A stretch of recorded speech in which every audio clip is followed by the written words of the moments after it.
Hi friends, evening snacks எப்படி செய்கிறதுன்னு பார்க்கலாம். வீட்டில் இருக்கிற பொருள் வச்சு ரொம்ப ஈஸியாக செய்யணும். ஒரு பெரிய வெங்காயம் எடுத்துருக்கிறேன், ரவுண்டாக கட் பண்ணிக்கணும். ஒரு பஜ்ஜி மிளகா இருக்குது, அதில் சின்ன சின்ன ரவுண்டாக கட் பண்ணியிருக்கிறேன். பஜ்ஜி மாவு வந்து தண்ணி ஊற்றி ஒரு அளவுக்கு, ரொம்ப கெட்டியாகவும் இருக்கக்கூடாது, ரொம்ப தண்ணியாகவும் இருக்கக்கூடாது, ஒரு மிதமான அளவில் கலக்கிட்டு எண்ணெய் காஞ்சதுமே ஸ்டவ் மீடியம் ஃப்ளேமில் வச்சுட்டு அந்த வெங்காயம் வந்து அந்த மாவில் இது பண்ணி முக்கி போட்டு எடுக்கணும்.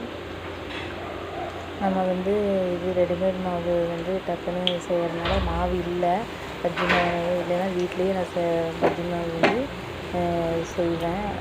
அது ரொம்ப ஈஸி தான்.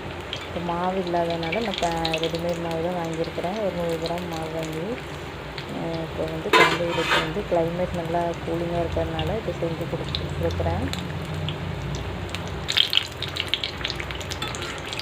வீட்லேயே வந்து பஜ்ஜி மாவு எப்படி செய்கிறது நான் வீடியோவில் போடுறேன் ஃப்ரெண்ட்ஸ்.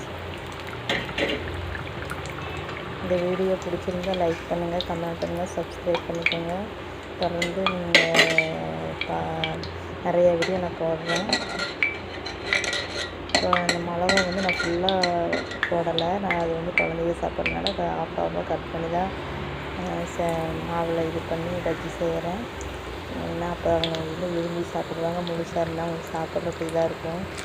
இப்படி செஞ்சு கொடுத்துட்டோம்னா அவங்க விரும்பி சாப்பிடுவாங்க ஃப்ரெண்ட்ஸ். அவ்வளோதான், பஜ்ஜி ரெடி ஆகிடுச்சு. டீயே வச்சாச்சு. நாங்கள் சாப்பிட போகிறோம்.